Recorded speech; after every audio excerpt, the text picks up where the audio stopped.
Hi, എല്ലാവർക്കും പുതിയ വീഡിയോയിലോട്ട് സ്വാഗതം.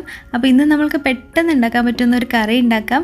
ഇത് പാലക്കാട് സ്പെഷ്യൽ ആയിട്ടുള്ള മുളകൂഷി എന്ന് പറയും. ഞാനിപ്പോൾ മുരിങ്ങക്കായ കൊണ്ടാണ് ഉണ്ടാക്കാൻ പോകുന്നത്. അപ്പോൾ നമ്മൾക്ക് ഇതെങ്ങനെ ഉണ്ടാക്കാമെന്ന് നോക്കാം.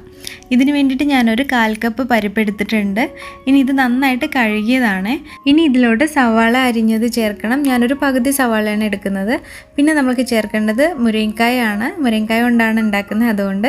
പിന്നെ തക്കാളി ചേർക്കുന്നുണ്ട്. ചെറിയ തക്കാളിയാണ് ഇത്. നമ്മൾക്കൊരു മീഡിയം സൈസ് ആണെങ്കിൽ അരിഞ്ഞിട്ട് ചേർക്കാം. പിന്നെ ആവശ്യത്തിന് ഉപ്പ് ചേർക്കുക, ഒരു 1/4 ടീസ്പൂൺ മഞ്ഞൾപ്പൊടി ചേർക്കുക, ഒരു 1.5 ടീസ്പൂണോളം മുളക് പൊടി ചേർക്കേണ്ടിട്ട് ആവശ്യത്തിനുള്ള വെള്ളം ചേർത്ത് നന്നായിട്ടൊന്ന് മിക്സ് ചെയ്തതിന് ശേഷം കുക്കർ അടച്ച് വെച്ചിട്ട് വേവിക്കുകയാണ് ചെയ്യേണ്ടത്. ഒരു 3-4 വിസിൽ വരുന്നത് പോലെ 4 വിസിൽ വേണമെങ്കിൽ വെക്കാം. അന്നല്ല നന്നായിട്ട് പരിപ്പൊക്കെ വെന്ത് കിട്ടും. പക്ഷേ പരിപ്പ് ഒരുപാട് കുഴയേണ്ട ആവശ്യമില്ല. ഇപ്പോൾ ഇത് 4 വിസിലിന് ശേഷം നന്നായിട്ട് വെന്തിട്ടുണ്ട് എല്ലാം. അപ്പോൾ നമ്മൾക്കിനി കുറച്ച് കറിവേപ്പില കീറിയിട്ടിടാം. അതിനുശേഷം വെളിച്ചെണ്ണ ഒഴിക്കുകയാണ് ചെയ്യണത്. നമ്മളിത് സാധാരണ കടുകൊന്നും വറുക്കാറില്ല, അങ്ങനെയാണ് മുളകുപൊടി ഉണ്ടാക്കുക. ഇത് വളരെ സിമ്പിളായിട്ടുള്ളൊരു കറിയാണ്, പക്ഷെ നല്ല ടേസ്റ്റി ആയിട്ടുള്ളൊരു വിഭവമാണ്. ഇത് പാലക്കാടുകാരുടെ നൊസ്റ്റാൾജിക് ആയിട്ടുള്ളൊരു ഡിഷാണ്. എല്ലാ പാലക്കാടുകാർക്കും അറിയാൻ പറ്റുന്നൊരു മുളകുപൊടി ആയിരിക്കും ഇതെന്ന് പറയുന്നത്. പണ്ടൊക്കെ കഴിച്ചിട്ടുള്ളതാണ്. ഇപ്പോൾ എത്ര പേരൊക്കെ ഇങ്ങനെ ഉണ്ടാക്കുമെന്ന് അറിയത്തില്ല.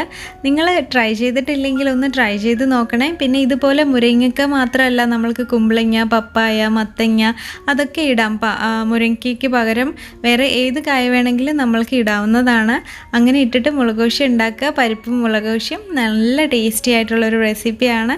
ഇഷ്ടപ്പെട്ടു കഴിഞ്ഞാൽ ലൈക്ക് ചെയ്യാനും അതുപോലെ തന്നെ സബ്സ്ക്രൈബ് ചെയ്യാത്ത ആരെങ്കിലും കാണുന്നുണ്ടെങ്കിൽ സബ്സ്ക്രൈബ് ചെയ്യാനും മറക്കരുത്. അപ്പോൾ ഇനി അടുത്തൊരു വീഡിയോയിൽ കാണാം. എല്ലാവർക്കും ഒത്തിരി താങ്ക്സ്. ബൈ.